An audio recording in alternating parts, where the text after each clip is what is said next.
Warahmatullahi wabarakatuh.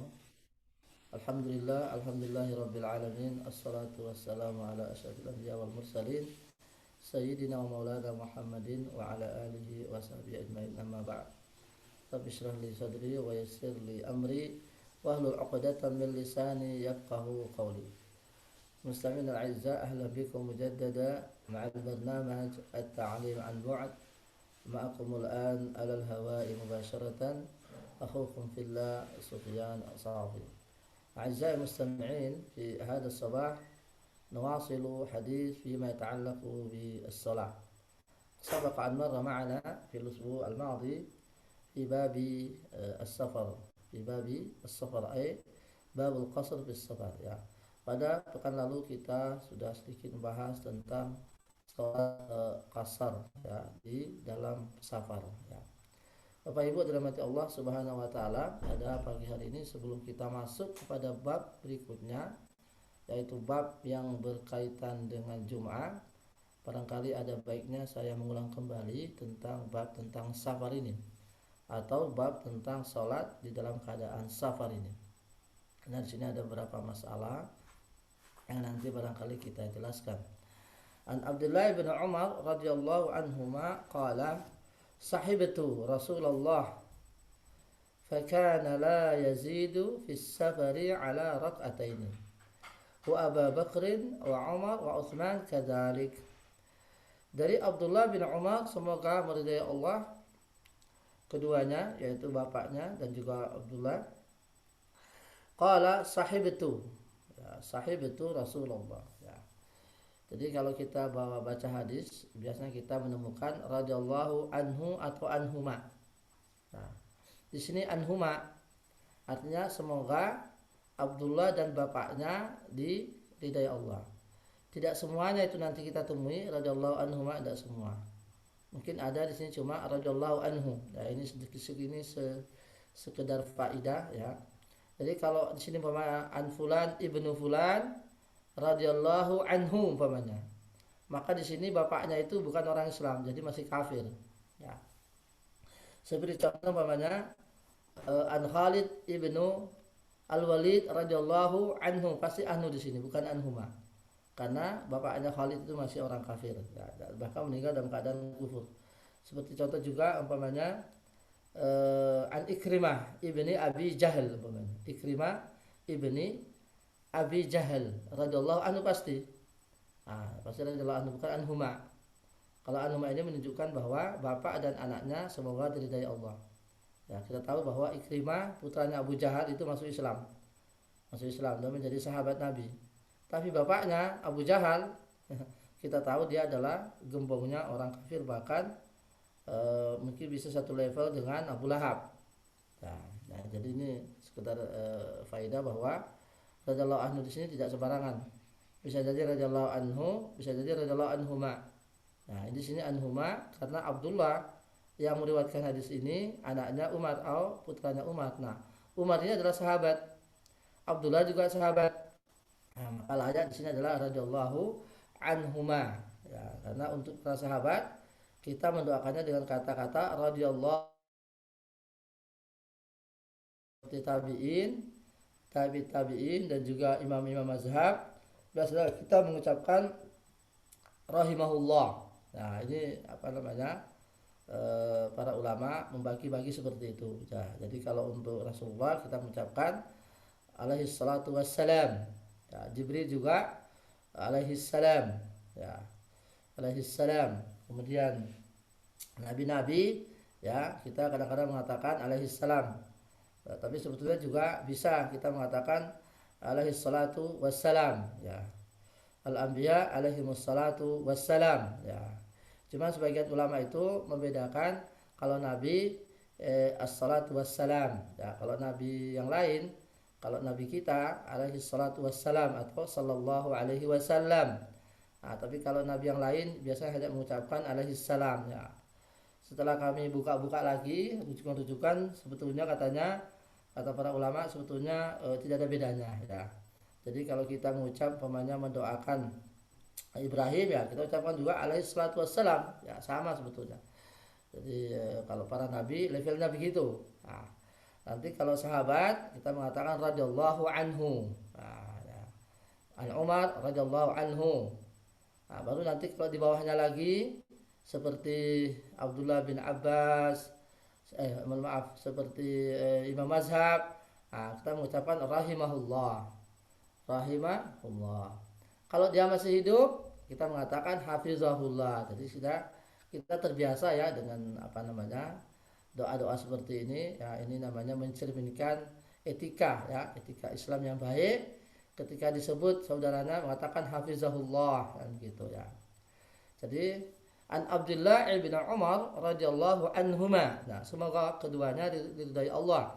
Karena Abdullah ini sudah sahabat Nabi dan juga bapaknya juga Umar sahabat Nabi. Nah, maka wajar kalau kita mengatakan radhiyallahu anhuma. Ya. Seperti contohnya yang lain An Abdullah ibn Abbas radhiyallahu anhuma, karena Abdullah apa namanya itu sahabat Nabi, juga bapaknya Abbas yang notabene adalah paman Nabi, ya, udah masuk Islam juga. Nah, kayak kita katakan radhiyallahu anhuma. Lain halnya mungkin dengan Ali. Nah, Ali bin Abi Thalib. Kita tahu Ali ya sahabat Nabi, tapi bapaknya Abu Thalib. Nah, kita tahu dalam sejarah beliau meninggal masih dalam keadaan kekufuran. Maka ketika kita membaca hadisnya nanti kita mengatakan an Ali bin Abi Thalib radhiyallahu anhu. Enggak sampai anhuma. Karena Ali bin Abi Thalib. Jadi yang mendapat kita doakan keridhaan itu hanya Ali saja ya. Nah, dia sahabat Nabi dan bahkan menantu Rasulullah sallallahu alaihi wasallam. Ya. An Abdullah bin Umar radhiyallahu anhuma qala sahibtu Rasulullah sallallahu alaihi wasallam. Saya ya dari Abdullah bin Umar, semoga keduanya diridhai Allah, berkata, saya pernah menemani Rasulullah SAW dalam perjalanan, dan juga Abu Bakar dan juga Umar dan juga Utsman. Nah, ini beliau berarti sudah mengalami semua, mengalami zaman Rasulullah, mengalami zaman Abu Bakar, mengalami zaman Umar, mengalami zaman Utsman dalam perjalanan. Ya. Fakana la yazidu fis safari ala rakataini. Nah, ini. Mereka semua kata Abdullah tidak pernah menambahi ya, menambahi ketika dalam perjalanan itu menambahi sholat zuhur, asar dan isya dari 2 rakaat. Jadi mereka tidak pernah sholat 4 rakaat untuk 3 sholat ini. Jadi fakana la yazidu fis safari ala rakatain. Nah, ini temanya kan bab tentang qasar ya. Nah, jadi Rasulullah, Abu Bakar, Umar, Utsman, kata Abdullah bin Umar ini tidak pernah menambahi dari 2 rakaat untuk zuhur, asar dan isya selama mereka dalam perjalanan. Nah, di sini mungkin tidak ada Ali ya. Ini mungkin pertanyaannya, bukankah Ali juga pernah jadi khalifah? Nah, barangkali ya bisa jadi mungkin bahwasanya memang Ali bin Abi Thalib ketika beliau memerintah memang tidak lama tinggal di Madinah, itu pindah ke Kufah. Kita tahu dalam awal-awal beliau diangkat khalifah mungkin nggak sampai setahun ya, beliau sibuk ya untuk meredam fitnah yang ada di internal para sahabat ya. Jadi nggak sempat beliau mungkin dalam perjalanan seperti haji, seperti perang itu tidak pernah ya. Nah, beliau hanya sibuk ya di Madinah, apa namanya, menyelesaikan masalah fitnah yang ada di Madinah waktu itu, sehingga beliau nggak sempat mungkin perjalanan jauh. Nah, maka di sini tidak ada nama Ali bin Abi Thalib, padahal beliau juga pernah jadi khalifah. Nah, kemudian tidak lama beliau setelah diangkat jadi khalifah ya, beliau pindah ke Kufah itu. Nah, sementara Abdullah bin Umar kan tinggalnya di Madinah. Nah, ini barangkali jawabannya kalau di situ tidak ada nama Ali ibnu Abi Thalib radhiyallahu anhu. Bapak Ibu dirahmati Allah Subhanahu wa taala, ya itu hanya sekedar terkait dengan sejarah ya. Kita kembali kepada tema kita berkaitan dengan qasar ya dalam sholat safar ya. Bahwa di sini Rasulullah Abdullah bin Umar menjelaskan bahwa Rasulullah itu tidak pernah rakaat dalam perjalanan untuk zuhur, asar dan isya. Tidak pernah, hanya 2 rakaat saja. Ya, maka disitulah nanti ada para ulama berselisih pendapat. Apakah sholat kasar 2 rakaat itu bagi zuhur, asar dan isya itu wajib apa tidak? Karena sebagian ulama mengatakan bahwa sholat kasar untuk safar itu wajib. Sehingga kalau ada orang yang sholatnya 4 rakaat ketika zuhur, asar dan isya itu tidak sah. Nah ini ada ulama seperti itu, seperti Zahiriyah umpamanya. Mereka beranggapan bahwa ya safar itu ya 2 rakaat itu, karena Rasulullah tidak pernah menambahi. Abu Bakar juga, Utsman juga, dan juga Umar. Nah, sehingga dengan demikian Bapak Ibu dirahmati Allah Subhanahu wa taala, kalau jenengan dalam keadaan perjalanan, ya, dalam perjalanan apapun itu nama perjalanannya, apakah dinas, apakah piknik, apakah istilahnya itu ziarah ke rumah saudara, kalau perjalanan jenengan itu sudah disebut kategori safar alias jauh, ya, taruhlah jaraknya 80 kilo, ya, 80 kilo, ini pun juga para ulama berselisih juga tentang jaraknya itu, ya. Nah, kalau jenengan sudah melakukan suatu perjalanan jauh yang barangkali jaraknya sudah lebih dari 80 km, maka ketika sholat safar itu lebih baik ngambil 2 rakaat aja untuk zuhur, asar dan isya, ya. Itu paling aman, paling aman. Yang pertama itu mencontoh dari Rasulullah dan juga Abu Bakar dan juga Umar dan juga Utsman dan juga tentunya para sahabat yang lain. Nah, itu yang pertama. Yang kedua, khuruj minal khilaf. Khuruj minal khilaf, ya. Dan juga keluar dari khilaf, ya. Karena kalau jenengan ngambil 2 rakaat safar itu nggak ada yang komentari. Tidak ada yang istilahnya ngerecoki, tidak ada yang komentari kenapa enggak. Tapi kalau jenengan sholatnya 4 rakaat, nah nanti ada di sebelah itu mengatakan bahwa 4 rakaat safar itu tidak sah. Nah, alasannya apa? Ya itu tadi, Rasulullah tidak pernah melakukan itu. Ya, Rasulullah tidak pernah melakukan itu. Jadi kalau jenengan perjalanan jauh, ya itu silakan mengambil 2 rakaat, itu paling aman. Ya, sekali lagi meskipun di antara para ulama juga ada mengatakan bahwa kasar untuk safar itu hanya rukhsah, istilahnya rukhsah saja, istilahnya itu kemudahan, ya, keringanan itu. Nah, jadi di sini ada perbedaan memang bahwa apakah 2 rakaat zuhur, asar, isya dalam perjalanan itu wajib apa enggak. Ada mengatakan wajib, ada mengatakan keringanan saja, ya, boleh 4, boleh 2, dan lain-lain dan lain sebagainya, ya. Jadi Bapak Ibu dirahmati Allah Subhanahu wa taala, itu yang pertama, ya. Yang kedua yang berkaitan dengan jarak, mungkin sudah pernah saya singgung sebelumnya. Ini pun juga para ulama juga berselisih tentang jarak orang itu disebut dengan safar, ya. Ada yang mengatakan 3 hari perjalanan dengan jalan kaki, ya.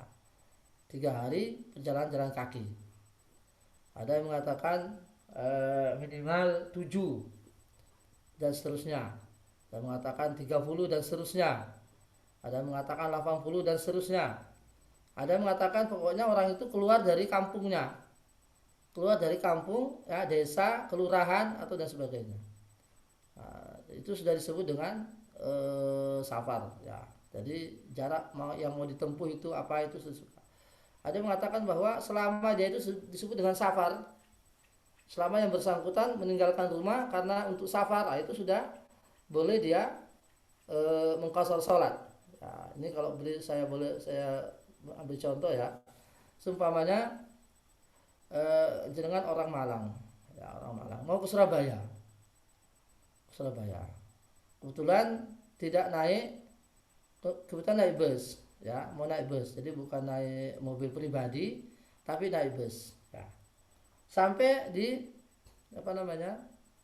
sampai di mana itu, di terminal Arjosari, kan masih dekat dari rumah, mungkin 5 kilo atau 6 kilo dari rumah. Nah, tapi jenengan mau ke Surabaya, mau perjalanan jauh, sampai di Arjosari datang waktu zuhur, sehingga di terminal sana ada masjid. Nah, apakah di sana itu jenengan boleh sholat qasar 2 rakaat zuhur? Boleh, karena jenengan mau perjalanan jauh ini. Jadi di Arjosari itu ibaratnya sudah keluar dari kampung, karena memang perjalanannya memang mau perjalanan jauh, ya, maka apa namanya sudah boleh dengan qasar di situ, ya. Kan nanti setelah itu mau ke Surabaya, jadi masih ada jarak yang lain yang akan ditempuh, ya, itu kan sudah dalam perjalanan, ya. Beda halnya umpamanya kalau jenengan memang tujuannya ke Arjosari, di situ ada keluarga, di situ ada perumahan Jalan Intan, ada perumahan apa di situ. Memang tujuannya ke Arjosari, bukan ke Surabaya. Masuk waktu zuhur. Nah, apakah sudah boleh sholat qasar di sana? Karena saya memang itu sudah keluar dari rumah. Nah, rajih wallahu a'lam bahwa kalau hanya Arjosari kan belum disebut safar kalau orang Malang. Ya, maka ya tidak boleh dia mengambil 2 rakaat karena dia masih di daerah kota Malang, ya, jadi bukan disebut dengan perjalanan, ya. Jadi selama kita ini memang mau niat perjalanan, baru nanti singgah di sebuah tempat, meskipun tempat itu belum jauh dari rumah, ya, belum jauh dari rumah, tapi kalau memang kita pengen pergi jauh, maka itu sudah boleh kita qasar, ya. Dalilnya apa? Dalilnya adalah Rasulullah SAW ketika beliau dalam perjalanan seperti umpamanya haji atau umrah dan yang lain, ketika beliau meninggalkan Madinah, sesampainya di Zulhulaifah, mungkin Bapak Ibu yang pernah haji ya atau umrah, ketika dulu ke Madinah dulu kan ada namanya Bir Ali, teman, Bir Ali itu jarak dekat itu dari Madinah itu 7 kiloan. Nah, di situ beliau sudah qasar di situ, padahal masih dekat. Tapi karena beliau memang mau perjalanan jauh, maka beliau sudah disebut dengan safar. Nah, maka beliau di situ sudah qasar di situ, dekat itu Bir Ali, atau ada namanya Masjid Zulhulaifah ya. Biasanya kita tempat ngambil ihram itu kan, yang mulai labbaika umratan atau labbaika hajjan. Ya, saya kira yang pernah haji itu pasti tahu ya istilah Bir Ali, tempat Bir Ali dan atau Zulhulaifah itu. Nah, jadi Rasulullah itu ketika beliau meninggalkan Madinah mau menuju Mekah, sesampainya di Bir Ali itu masih sangat dekat dengan Madinah, ya, beliau itu sudah mengqasar sholat zuhur sudah. Nah, itu menandakan bahwa jangan memang sudah mau niat untuk perjalanan jauh, kemudian singgah di sebuah tempat dan itu masih dekat jaraknya, ya, taruhlah umpamanya dari Solo, ya, mau ke Malang sini. Nah, mungkin apa namanya di kampung apa itu namanya di perbatasan mau keluar Solo, sehingga di masjid yang mungkin jaraknya dari rumah masih sangat dekat, ya, tapi karena memang sudah keluar rumah mau perjalanan jauh, ya. Nah, terkait dengan jarak ini Bapak Ibu dalam hati Allah Subhanahu wa taala, memang para ulama berselisih. Tadi itu saya katakan ada yang mengatakan 3 hari perjalanan jalan kaki, ada yang mengatakan 20 dan seterusnya, ada yang mengatakan 7 dan seterusnya, ada yang mengatakan selama orang itu disebut dengan safar, maka dia sudah boleh mengqasar sholatnya, ya. Ada yang mengatakan 80, nah, katanya itu jalan tengah, tidak terlalu jauh, tidak terlalu dekat. Nah, 80 ya. Kalau kami sendiri mengambilnya 80. Jadi tidak terlalu jauh, tidak terlalu dekat. Jadi kalau jenengan mau perjalanan kira-kira jaraknya itu sudah 80, maka jenengan sudah boleh mengqasar dan boleh menjamak juga. Jadi orang dalam perjalanan itu dua keringanan dia boleh lakukan. Pertama dia boleh jamak, kedua dia boleh juga qasar ya. Untuk orang dalam musafir, ya. Nah, untuk orang musafir itu boleh sudah 2 keringanan, ya. Kalau orang sakit yang masih di rumah itu hanya boleh jamak saja, jadi sholatnya tetap 4, cuma dia boleh dijamak. Kemudian kita masuk kepada bab selanjutnya, babul Jum'ah. Nah, ini babul Jum'ah, ini sholat Jumat, ini juga banyak masalah nanti di sini, banyak apa namanya hal-hal yang perlu kita ketahui, ya.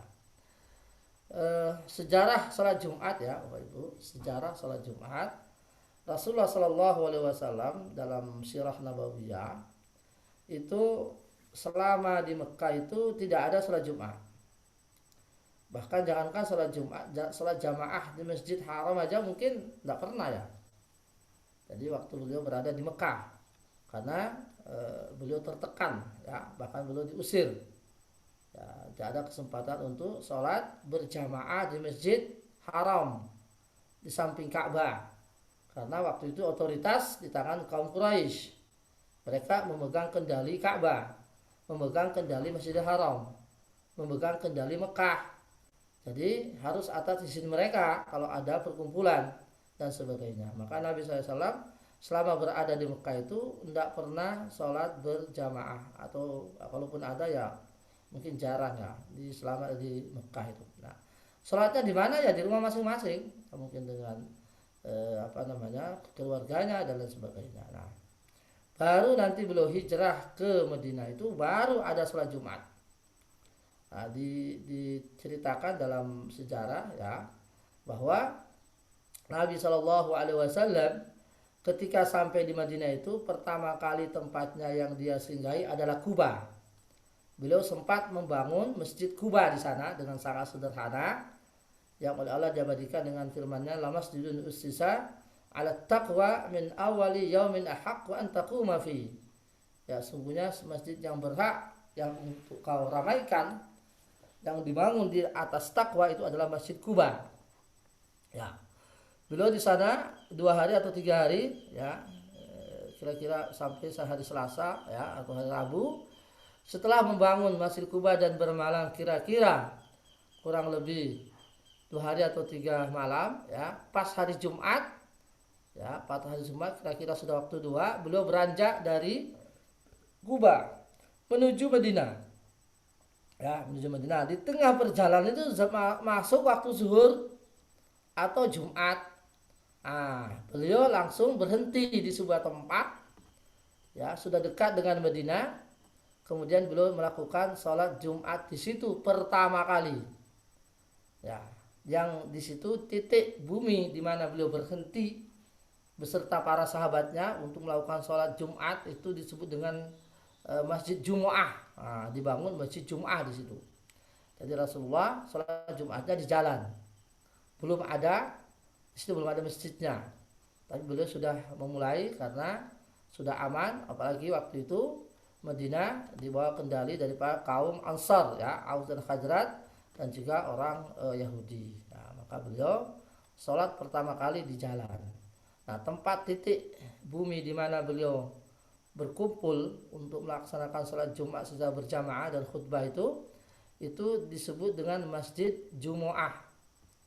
Masjid Jumu'ah kalau tidak salah.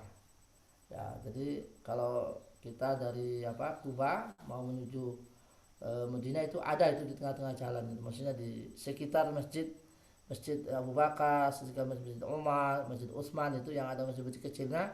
Di situ ada Masjid Jumu'ah namanya. Ya, kalau kadang-kadang juga disebut Masjid Gumama. Ya, itu dulu tempatnya Rasulullah berhenti untuk melakukan sholat Jumat, ya, jadi di tengah jalan. Jadi belum ada masjidnya. Baru nanti setelah selesai sholat Jumat, belum melanjutkan perjalanan, baru nanti sampai di Masjid Nabawi seperti yang kita saksikan sekarang ini. Ya. Itu asal mula disyariatkannya sholat Jumat. Bapak Ibu dirahmati Allah Subhanahu wa taala, Jumat itu berasal dari kata jamak, artinya berkumpul. Maka Jumat ini ibaratnya hari rayanya kaum muslimin mingguan. Ya, jadi umat Islam itu ada hari raya mingguan, ada hari raya tahunan.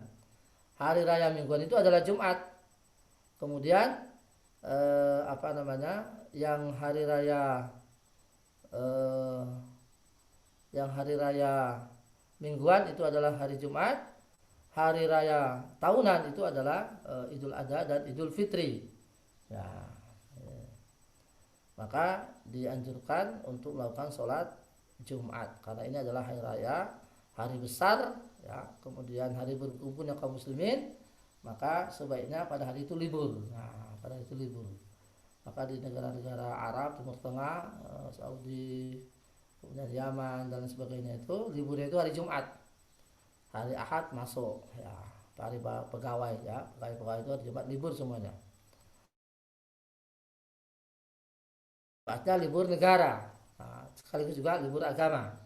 Nah, kalau Indonesia terbalik, ya, Indonesia libur kerjanya Sabtu, libur negaranya adalah hari Ahad. Ya. Bapak Ibu dirahmati Allah Subhanahu wa taala, memang hari Jumat ini punya kekhususan ya, ada keistimewaan berdasarkan hadis Nabi sallallahu alaihi wasallam. Di antaranya hadisnya itu bahwa tidak ada hari yang dilewat setiap satu pekan lebih mulia daripada hari Jumat. Ya, hari Jumat itu hari libur. Ini ada perjalanan, ini ada pesan bagus ini. Misalkan saya dinas di luar selama 4 hari, masing-masing 1 hari perjalanan pergi pulang, apakah 2 hari di tempat dinas itu boleh diqasa atau sholat seperti biasa? Ini bagus sekali. Boleh jenengan, ya. Karena jenengan tidak ada niatan untuk tinggal di sana. Ya, boleh penjenengan qasar selama di situ ya. Jika jenengan di sana umpamanya sendirian, kemudian sholatnya di kamar, boleh jenengan itu sholat selama di sana itu qasar boleh, ya boleh. Apalagi kalau umpamanya rombongan, semua rombongan dari satu tempat, dari satu daerah ke sana, kemudian setiap zuhur asar di jamak juga boleh, ya. Jadi umpamanya jangan mau ke sana hanya 4 hari saja, mau balik lagi langsung setelah itu, maka rombongan ini itu sudah boleh qasar jamak boleh. Apalagi kan isinya kan mau dinas, mau ada rapat dan sebagainya, kan waktunya kan itu kan terbatas itu. Boleh ini, ya sangat boleh sekali. Jadi yang pertama dari Bapak Dedi Kusnadi ya, saya jawab itu boleh ya, boleh jenengan. Baik itu di perjalanan maupun yang ada 2 hari di sana itu, ya. Boleh jenengan jamak dan qasar ya. Nah, lain halnya kalau jenengan di sana juga ikut jamaah, wah itu lain. Nah, kalau di sana umpamanya jenengan ada masjidnya di sana, ada orang kampung juga di sana, jenengan ikut jamaah ya, berarti Anda ikuti jamaah saja. Nah, tapi kalau jangan umpamanya mau kita sholat rombongan aja karena ini kita perjalanan, itu silakan. Jamaah dibiarkan dulu selesai, baru jenengan nanti ngambil jamaah sendiri boleh. Nanti dua-dua gitu ya. Ketika jamaah qasar itu boleh itu. Zuhur, asar, maghrib, isya di jamaah itu boleh ya, itu boleh. Ya, apalagi umpama tapi lihat kondisi ya, semua misalnya nanti ada orang tidak terbiasa, kemudian untuk menghindari fitnah ya, itu lain lagi ceritanya ya. Tapi kalau jenengan hanya ada di dinas, tempatnya rapat itu ada musholanya ya silakan itu. Jadi jamak qasar itu boleh ya, zuhur asar jamak qasar boleh. Kemudian pertanyaan kedua dari Ibu Ainin ya, saya ingin bertanya, jadi ketika niat bepergian jauh, misal dari Malang ke Jember, ini udah jauh ini. Ketika zuhur itu masih di Malang dan diprediksi sampai Jember menjelang maghrib, itu sholat zuhurnya 4 rakaat dan asalnya jamak qasar. Boleh ya, pas sudah ini. Ini ceritanya Bu Ain ini sudah pas yang saya ceritakan tadi dengan Rasulullah SAW. Jadi Rasulullah itu ketika dia mau ke Mekah itu masih wilayah Madinah, itu Zulhulaifah itu masih dekat ya, ibaratnya kalau Malang Arjosari atau Malang Karanglo atau Malang apa, itu sudah sudah boleh jamak qasar dia, karena memang sudah keluar rumah dan sudah dalam perjalanan ya, jadi boleh ya. Jadi masing-masing 2 ya, jadi sholat zuhur dulu 2 rakaat, kemudian sholat asar 2 rakaat dengan niat jamak qasar takdim ya. Sebetulnya ada 2 pilihan jenengan ini. Jadi yang dari Jember ini ada 2 pilihan. Seumpamanya jenengan sibuk, ini di macet ya, umpamanya di di Belimbing macet, kemudian di Karanglo macet ya, belum masuk tol lah, udah nanti kita tunda aja, nanti di Probolinggo aja, di pintu berapa itu tol, waktu keluar dari tol ada Probolinggo situ, sana udah masuk asar umpamanya, taruhlah sana nanti taruhlah jam 4 umpamanya, boleh nanti di sana asar maghrib zuhur asarnya di sana. Nah, saya nanti sholat zuhur 2 rakaat dengan niat jamak qasar takhir. Nah, nanti setelah itu baru asar sholat 2 rakaat niatnya qasar aja. Ya, ini sudah pas, ini boleh ya. Masing-masing 2 rakaat. Ya, betul sekali ya, masing-masing 2 rakaat. 1 azan, 2 qomat, 2 salam. Ya. Jadi tetap sholatnya didahulukan yang zuhur ya. Ada lagi dari Mbak Ing ya. Bagaimana untuk jumlah rakaat maghrib dan isya saat kita safar, sebaiknya kita laksanakan di saat maghrib atau isya ya. Jadi untuk maghrib dan isya terserah panjenengan ya. Mau ngambilnya di isya ya monggo, mau ngambilnya di maghrib juga isya ya. Sumpah begini ya, begini. Biasanya ada rapat lah umpamanya atau dalam perjalanan ya.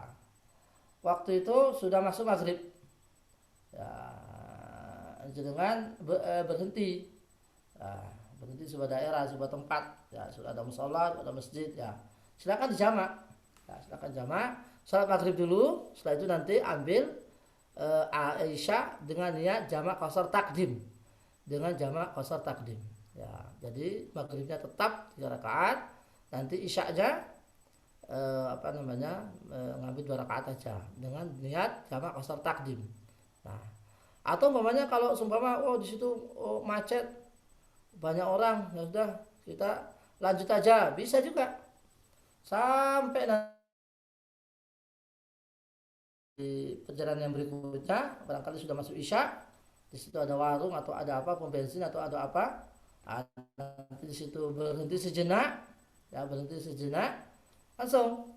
Nah, kan sudah masuk isya ini ya, jadi maghrib tadi tidak dilakukan, karena tadi macet umpamanya. Ketika perjalanan lagi ternyata sudah masuk waktu isya ya, monggo silakan dengan sholat di situ ya. Kalau memang di situ sudah sudah tidak ada orang ya, iqamat aja ya, iqamat. Nah, sholat maghrib dulu, niatnya jamak takhir, nanti setelah itu baru sholat isya, niatnya qashar ya. Jadi bisa dikerjakan waktu maghrib, bisa dikerjakan pada waktu isya. Jadi isya bisa ditarik ke maghrib, maghrib bisa ditarik ke isya, zuhur bisa ditarik ke asar, asar bisa ditarik ke zuhur ya. Jadi asar bisa ditarik ke zuhur, zuhur bisa ditarik ke asar. Kalau asar ditarik ke zuhur namanya jamak takdim, kalau zuhur ditarik ke isya ke asar namanya jamak takhir ya. Kemudian ada lagi, mohon maaf ini, jika sedang musafir kita sholat zuhur pengganti sholat Jumatnya 4 rakaat ya Ustaz. Ya, itu sekali.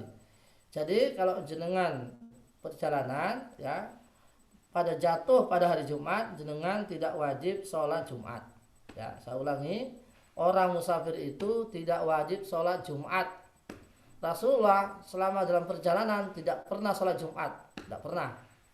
Bahkan sampai di Mekah sekalipun, ketika beliau ketika beliau haji, beliau nggak pernah sholat Jumat itu, hanya sholat zuhur aja ya, sholat zuhur. Kadang-kadang dijamak, kadang-kadang di tempat tidak dijamak. Jadi kalau dijamak otomatis kan dikerjakan satu waktu ya. Jadi Rasulullah itu nggak pernah sholat zuhur dalam perjalanan. Jadi sholat zuhur itu Rasulullah tidak pernah sholat Jumat dalam perjalanan. Jadi Jumat itu wajibnya bagi orang yang ada di kampung ya, bagi yang ada di kampung. Jadi pas sholat Jumat ya dengan sholat zuhur ya, sholat zuhurnya ya dua rakaat ya, sholat qashar berarti ya. Wallahu a'lam. Selanjutnya,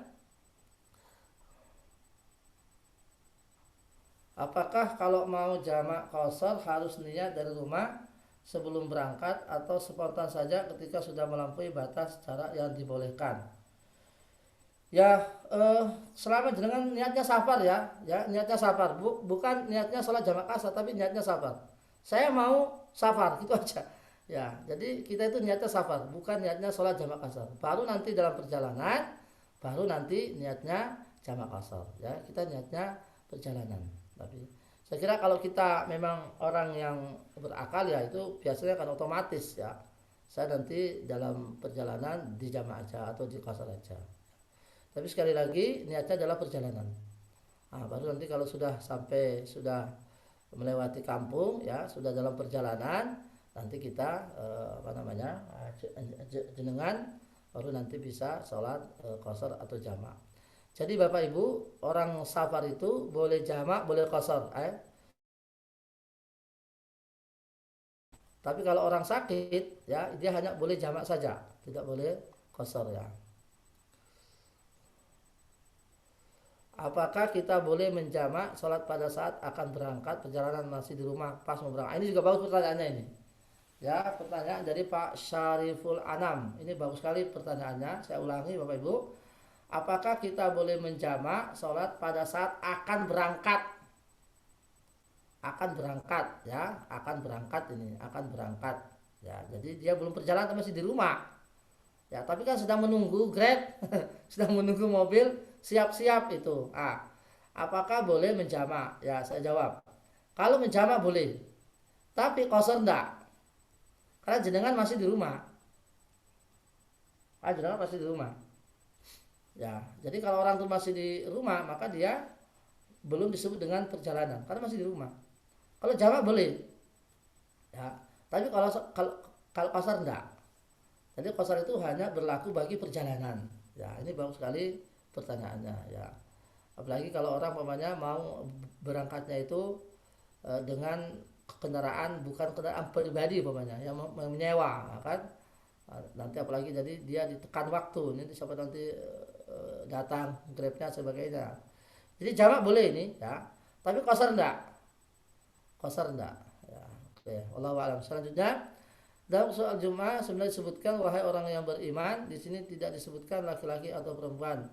Bagaimana dengan salatnya wanita pada hari Jumat? Ini juga bagus pertanyaan sekali dari Ibu Widianti Kurnianingsih ya. Bagus sekali pertanyaannya. Dalam surat Al-Jum'at ayat 9 disebutkan ayat 9, wahai orang yang beriman. Di sini tidak disebutkan laki-laki, hanya disebutkan laki-laki. Ya, tidak ada perempuan. Bagaimana dengan sholatnya wanita pada hari Jumat? Apakah bisa sholat Jumat di rumah 2 rakaat atau zuhur 4 rakaat? Dan dalam hadits riwayat Bukhari dan Muslim juga disebutkan sholat berjamaah bagi wanita itu lebih baik di rumah. Nah, ini dikaitkan dengan sholat Jumat. Bisa berjamaah dengan anak-anak, juga bisa dilakukan ya Ustaz atau tetap sholat zuhur. Ya, bagus ya pertanyaannya. Jadi Ibu Widianti yang saya hormati, sholat Jumat itu hanya wajib bagi laki-laki yang sudah balik dan mukim di kampung. Jadi Jumat itu balik laki-laki, balik dan tidak sakit. Nah, itu Jumat. Dan hanya ada di masjid Jumat itu. Hanya ada di masjid. Nah, bahkan sebagian ulama mengatakan bahwa minimal 40 orang. Nah, wanita perempuan dia tidak ada sholat Jumat. Dia adanya hanya sholat zuhur saja. Nah, sholat zuhur 4 rakaat. Nah, kapan dimulai sholat zuhurnya? Ya, ketika selesai khutbah atau setelah azan yang kedua. Kalau di masjid jenengan azannya 2 kali, ya, maka setelah azan yang kedua biasanya. Karena azan pertama itu biasanya hanya untuk memanggil orang. Nah, setelah azan yang pertama, ibu-ibu di rumah boleh sholat zuhur 4 rakaat. Jadi wanita tidak ada sholat Jumat pada hari Jumat. Ya, dia ada sholat zuhur saja.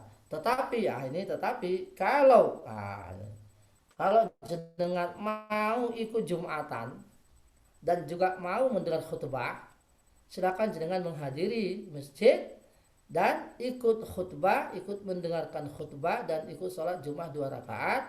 Nanti pulang ke rumah tidak perlu lagi sholat zuhur. Enggak kumbahan. Jadi Jumat jika wanita itu sudah ikut sholat Jum'ah dan mendengarkan Jum'ah bersama laki-laki, maka dia telah gugur zuhurnya. Ya, meskipun ada beberapa kaum, beberapa kelompok itu masih mewajibkan wanita lagi sholat zuhur lagi ya. Nah, jadi kalau sudah sholat Jum'ah bersama laki-laki sudah gugur sholat Jum'atan. Nah, seperti dengan lakukan kalau masih ketika dengan haji kan begitu saya kira ya. Kalau kita biasanya jamaah Indonesia yang haji itu kan mereka rata-rata Jumatan juga di Masjidil Haram yang begitu banyaknya manusia itu. Ya, itu kan pulang ke rumah tidak ada lagi sholat zuhur lagi ya, karena sudah diwakili oleh Jumat tadi. Tapi syaratnya itu ikut dengar khutbah ya, kalau bisa ikut dengar khutbah dan juga sholat Jumat bersama imam. Nah, kemudian pertanyaan lagi Bapak Ahmad Samawi, kalau kereta berangkat jam 12.30 dan sholat Jumat selesai jam 12.20, apa kita sholat Jumat dulu atau tidak karena bisa ternyata? Nah, ini dia. jenengan ketika meninggalkan rumah itu dengan sudah jadi musafir ya setelah zuhur berarti. Jadi agama tidak sesulit itu ya. Jadi agama tidak sesulit itu. Ya bagus sekali pertanyaan Pak Samawi ini. Jadi ketika jenengan pas berangkatnya itu pas Jumatan, hari Jumat dan kereta itu otomatis Jumatnya gugur. Ya, Jumatnya gugur karena kereta nggak mungkin ditunda-tunda kan. Ah ya, bagus pas sudah ini. Jadi jenengan sudah gugur Jumatannya ya. Jadi jenengan sudah masuk dalam musafir apalagi jenengan sudah menunggu itu nanti. Sudah menunggu di kereta itu. Pas Jumatan orang jenengan nunggu kereta. Jadi ya juga sudah masuk dalam kategori musafir ya. Ya sekali lagi agama itu mudah insya Allah ya. Jadi semuanya ada jalan keluarnya. Ya, jadi Allah mensyaratkan agama ini bukan untuk mempersulit ya. Jadi selama jenengan dalam kondisi seperti ini itu jenengan sudah masuk kategori musafir ya. Meskipun masih di kampung ya, sudah di kampung terus sudah meninggalkan rumah. Sudah menunggu di kereta itu ya. Ini segera demikian. Jadi kita ini agak panjang karena memang banyak mengalami ya kasus-kasus seperti itu tadi. Jadi saya ulangi Bapak Ibu bahwa Jumat itu hanya wajibnya bagi laki-laki saja yang sudah balik dan berada di kampung ya. Dan juga sekali lagi dan juga ada di kampung dan juga sehat ya. Jadi tidak sakit. Nah, kalau orang nggak sakit kan ya salatnya di rumah ya, di rumah. Zuhur ya. Jadi kalau ada laki-laki dewasa pas hari Jumat sakit, ya dia sholatnya zuhur karena dia kan tidak mendengarkan khutbah, tidak menghadiri Jumatan. Jadi Jumat harus jamaah, salat maksudnya. Jadi Jumat itu harus jamaah soalnya. Jadi begitu, bukan jamaah berarti dia ke sholat zuhurnya. Ada khutbahnya lagi. Ya, ya. Namun demikian, saya juga pernah mendapat seorang ulama mengatakan bahwa dalam kondisi pandemi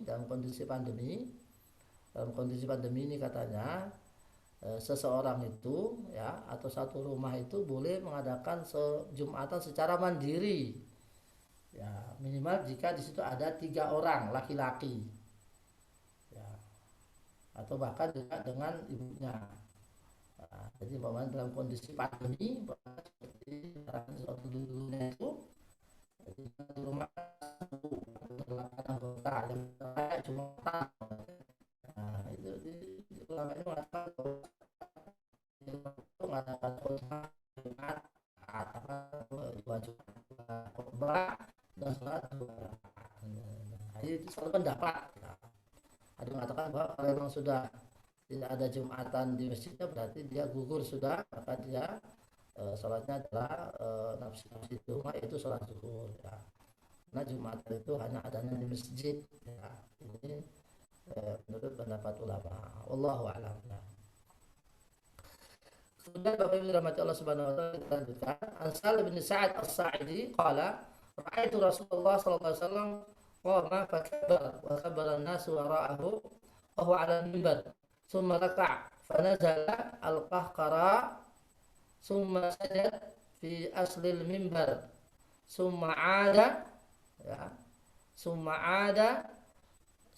ada hatta faraga min akhir salatihi summa aqbala 'ala an-nas faqala ayyuhan nas innama sana'tu hadha litatammu bi wa lita'lamu salati wa fi lafzin shalla 'alaiha thumma kabbara 'alaiha thumma rafa'a wa huwa 'alaiha fa nazala al-qahqara.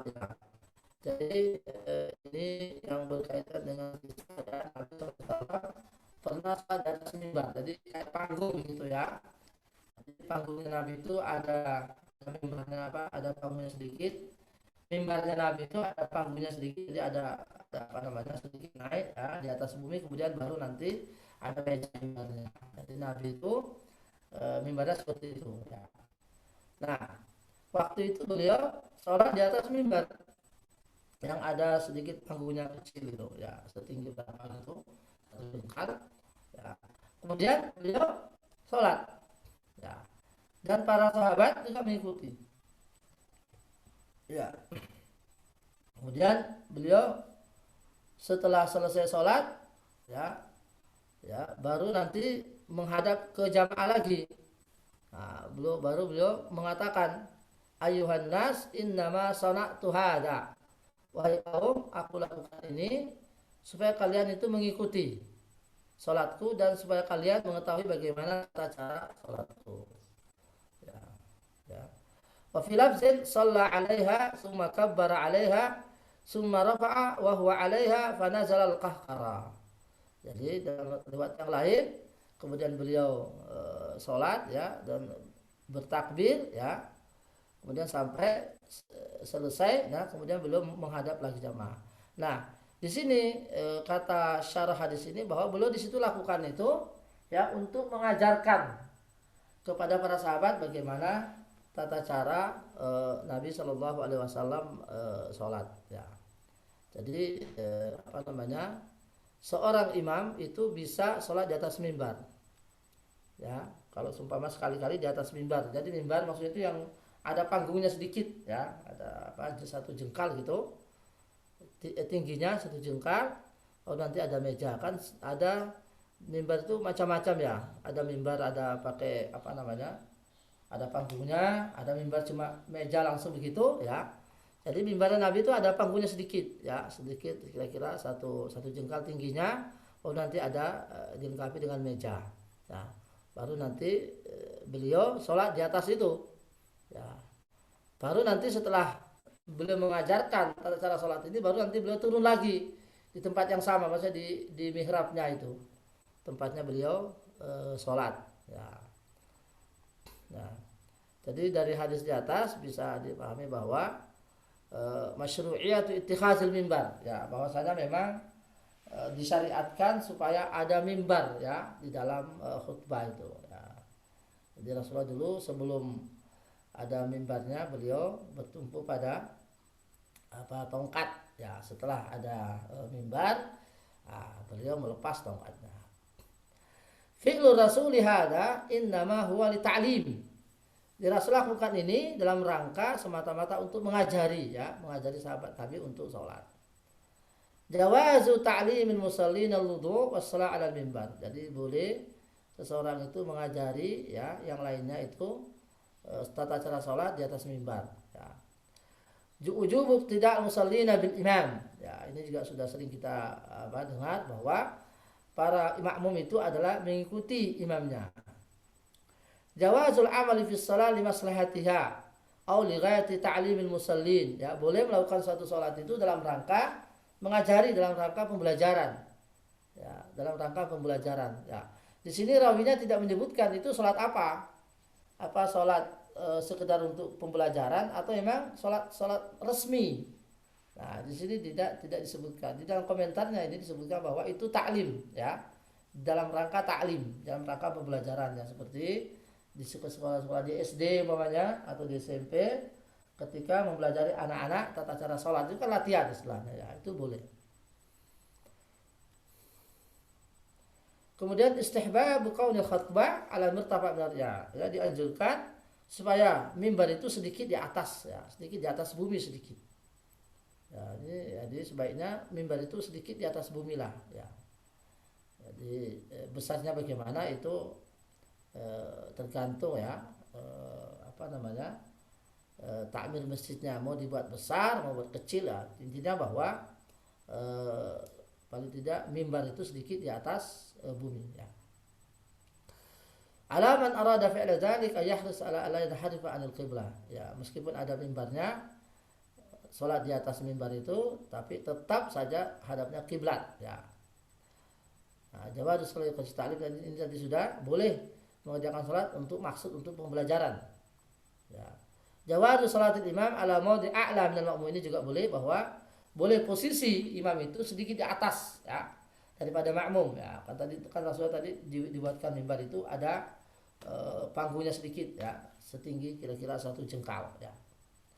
Bayan husni ta'limin Nabi sallallahu alaihi wasallam. Ini disebutkan bahwa begitu bagusnya tata cara pengajaran yang dilakukan oleh Nabi sallallahu alaihi wasallam, ya. Jawazul qiyam 'ala al-mimbar dengan khutbah. Boleh berdiri di atas mimbar bukan masuk untuk khutbah. Masyru'iyatul khutbah 'ala mimbar. Ya, disyariatkan bahwa khutbah itu di atas mimbar. Sebaiknya di atas mimbar. Ya, jika pun tidak ada mimbarnya, maka minimal dia berdiri sehingga bisa dilihat oleh al-ma'mum. Yang bagi liman yuqtada bihi idza fa'ala syai' yukhaliful 'ada ayubaina sababa wa hikmata hadzal fi'l. Ya.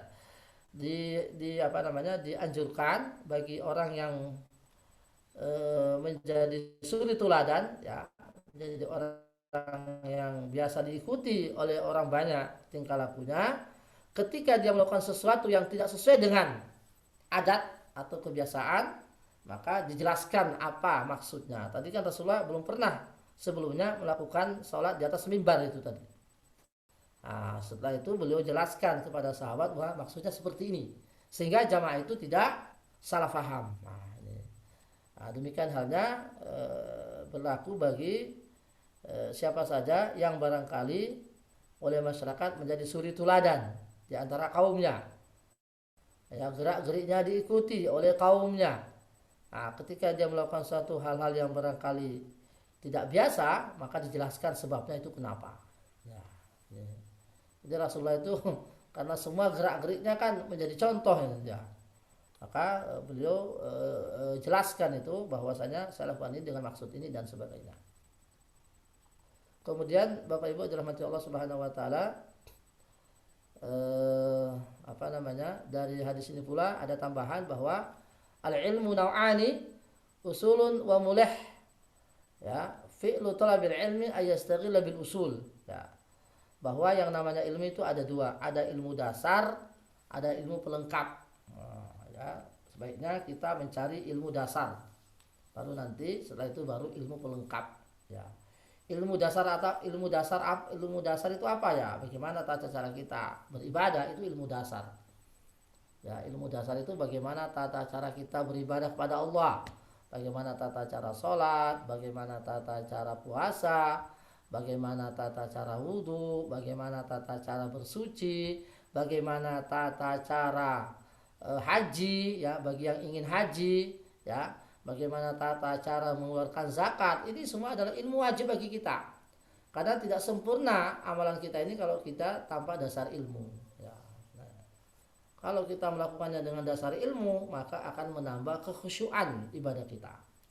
Innama yakhsyallaha min ibadi al-ulama. Sungguhnya yang bisa merasakan kekhusyuan, kenikmatan bermunajat, kenikmatan beribadah di hadapan Allah itu adalah hanya orang yang mengetahui saja. Nah, jadi dengan apa namanya, dengan bertambah ilmu, dengan bertambah pengetahuan kita, dalam waktu tata cara beribadah, tentu kita merasa yakin dengan apa yang kita lakukan, dengan sendirinya akan meningkatkan kualitas kekhusyuan kita di hadapan Allah Subhanahu wa taala. Kemudian faedah lagi Bapak Ibu, al-alimur rabbani yadullu talib al-muta'allim ala ma yanfa'. Jadi seorang penuntut ilmu, ya, seorang ulama yang baik kan kepada murid-muridnya, ya, untuk kepada perkara-perkara yang bermanfaat. Ya, makanya di sini Sahal Ibnu Sa'ad tadi itu menjawab pertanyaan para tabi'in, ya, bagaimana tata cara sholat Nabi Sallallahu Alaihi Wasallam, dan juga bagaimana mimbarnya Nabi itu dari apa. Ya. Kemudian Bapak Ibu, al-ilmu mirasun nubuwah ya'khudul khalafu 'anis salaf. Bahwa ilmu ini, ilmu agama ini adalah warisan para nabi yang dinukil oleh orang penerus Nabi, kemudian diambil dari orang setelahnya, diambil oleh setelah seorang sampai sekarang. Jadi itulah al-ilmu mirasun nubuwah. Maka Rasulullah SAW bersabda, nahnu ma'asyar anbiya la nuras, ya, al-ulama warasatul anbiya, kata Rasulullah. Ulama itu adalah pewaris para nabi. Ya, innal anbiya lam yuwaris malan la dinar wala dirham. Ya, para nabi tidak mewariskan dinar dan tidak mewariskan dirham. Mereka mewariskan ilmu. Jadi para nabi tidak mewariskan harta, tapi mereka mewariskan ilmu.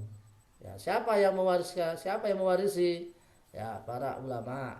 Ya, al ulama warasatu al anbiya. Baik, saya kira demikian. Mudah-mudahan ada manfaatnya. Semoga kita selalu memperoleh manfaat dari siapa saja, dan semoga kita bisa mengamalkan ilmu yang sudah pernah kita peroleh, yang sudah pernah kita baca, yang sudah pernah kita dengarkan. Amin ya rabbal alamin.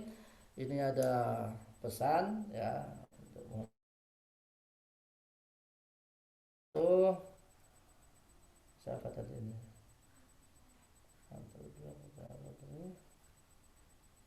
Oh iya iya iya. Ini ada doa. Kalau doa untuk orang manten yang sedang apa namanya, yang habis akad itu apa? Barakallahu lakuma, ya. Jadi barakallahu lakuma, ya. Barakallahu lakuma wa baraka alaikuma, ya itu betul ya.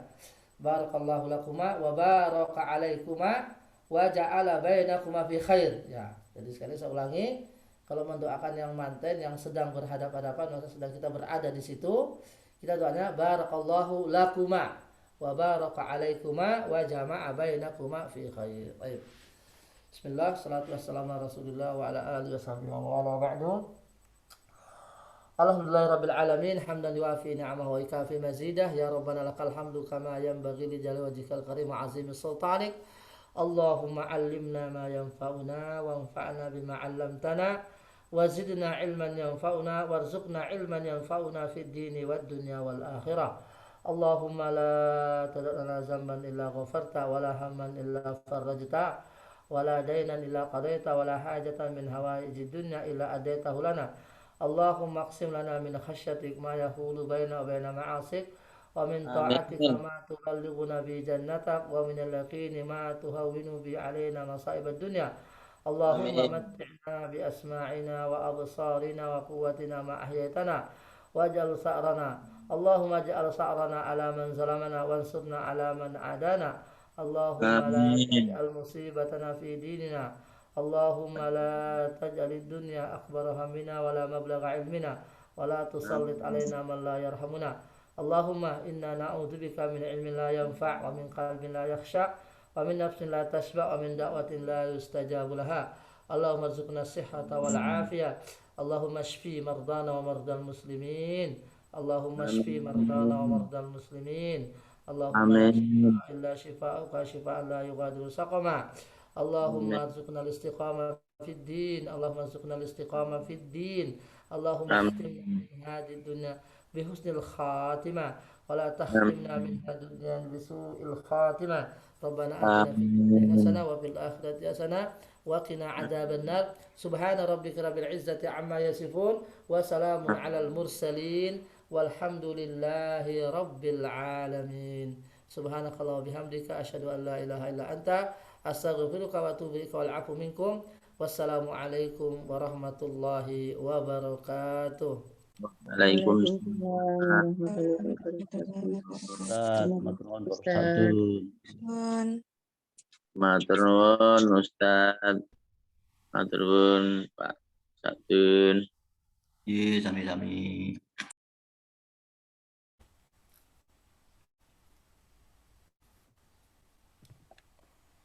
Matur nuwun Ustaz Sofyan, matur nuwun.